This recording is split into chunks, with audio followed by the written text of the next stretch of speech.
La senadora de Misiones, Solari Quintana, era quien estaba dando sus argumentos allí en contra del proyecto. Estamos con la abogada constitucionalista Mariela Puga. Gracias por venir. Muchas gracias por invitarme. Hay un par de consultas vinculadas esencialmente, doctora, con lo que pueda pasar a partir de confirmarse lo que hoy es, a esta hora, un pronóstico respecto de que no prosperaría la Cámara de Senadores el proyecto. ¿Qué puede pasar después? Bueno, el rechazo del proyecto por la Cámara Revisora, que es la Cámara de Senadores, lo que causa es que el proyecto no puede volver a introducirse por ninguna de las dos cámaras, sino hasta el año que viene. O sea, se necesita un año de espera para volver a presentar un proyecto sobre el mismo tema. Esto quiere decir que básicamente el proyecto cae y no hay oportunidades hasta el año que viene. El año que viene tenemos el mismo Congreso, o sea, la misma Cámara de Diputados y de Senadores, con lo cual las expectativas están al cambio o estarían al cambio de un tercio de los senadores para el 2020 y la mitad de los diputados para el 2020. Esa sería... ¿Existe determinada variante vinculada con cambiarles algunos apuntes que pedían corregir? Por ejemplo, el bloque de senadores de Córdoba, que decían nosotros, por caso, con la despenalización sí estamos de acuerdo, pero no con otros aspectos que mencionaron a su turno. Con lo cual, teniendo el mismo Senado conformado para el año que viene, quizá esa sea una opción, ¿no? La de introducir cambios. No, sin duda, hay, bueno, el proyecto que en este momento es alternativo, que es de los senadores cordobeses, no supone solo la despenalización, sino la legalización hasta las 12 semanas. Cambiaron ahí y la permisión de la objeción de conciencia institucional como sus dos principales cambios.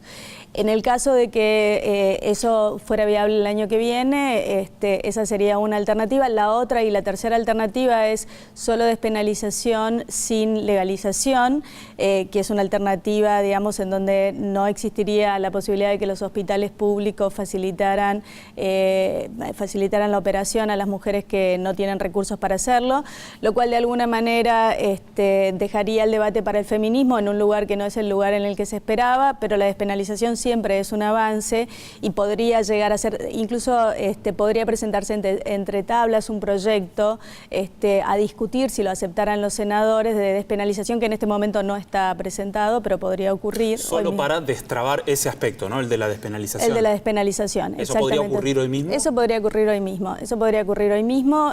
Se podría presentar como un proyecto alternativo y podría llegar a ocurrir eso en la medida en que todos los senadores estén de acuerdo en aceptar ese proyecto como alternativa. Doctora, si las cosas pasan para el año que viene, el circuito es el mismo. Cámara de Diputados, Cámara de Senadores. No necesariamente, es un proyecto que podría entrar tanto por la Cámara de Diputados como por la Cámara de Senadores, e incluso el presidente podría enviar un proyecto al Congreso para ser tratado. Lo que sí, este año ya no quedaría margen para el tratamiento de este tema. Exactamente, este año ya no. ¿Qué pueda pasar si sucede que hay alguna situación sorpresiva? Debieran ser varias situaciones sorpresivas, y que se termina dando vuelta lo que hasta ahora es el conteo previo. ¿Qué le quedaría por recurrir a quienes están en contra del proyecto? ¿Hay algún camino en ese sentido? Bueno, en realidad hay dos alternativas diferentes a las que se están previendo, ¿no? Una es que se apruebe el proyecto tal cual como vino de la Cámara de Diputados. En ese caso tenemos ley, o por lo menos tenemos una ley sancionada por el Congreso que esperaría la promulgación del presidente, ¿no? En el caso de que se decida aprobar el proyecto alternativo del que se habla, que es el proyecto que ha tenido consenso de los cordobeses, que tiene dos cambios importantes, que son el de la objeción de conciencia institucional y 2 semanas menos en la posibilidad de realizarse el aborto sin causales. En ese caso, ese proyecto debería regresar a la Cámara de Diputados, ¿sí? Este nuevo proyecto, y la Cámara de Diputados con una mayoría simple podría aceptar estas reformas que propone el Senado, con lo cual quedaría sancionado este proyecto con reformas, esperando la promulgación del presidente, o bien con esa misma mayoría simple podría intentar insistir con su proyecto original, o sea, el proyecto sin reformas, y volvería entonces a la Cámara de Senadores, es decir, y ahí empezaría un diálogo por demás interesante, ¿no? Eso es lo que prevé nuestro sistema institucional. Si el Senado prevé reformas y las envía a la Cámara de Diputados puede aceptarla y tenemos una ley sancionada por el Congreso. Si la Cámara de Diputados decide insistir en su proyecto original, el proyecto vuelve a la Cámara de Senadores.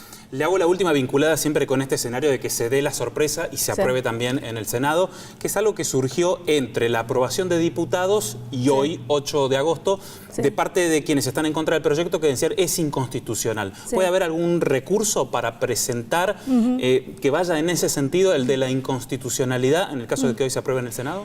Siempre, digamos, siempre se puede presentar un recurso de inconstitucionalidad, o sea, esa es una alternativa absolutamente plausible. Nuestros tribunales son muy abiertos, tenemos un sistema de control de constitucionalidad difuso, es decir, que cualquier juez de primera instancia podría intervenir y hablar de la constitucionalidad o inconstitucionalidad de la ley. Se ha planteado ampliamente, digamos, las dos posiciones al respecto, digamos, con lo cual, digamos, hay un amplio campo del campo jurídico que estaría dispuesto a llevar adelante un emprendimiento como este. La palabra final la tendría en ese caso la Corte Suprema de Justicia. Doctora, ha sido muy clara y muy atenta. Muchas gracias. Muchas gracias a ustedes.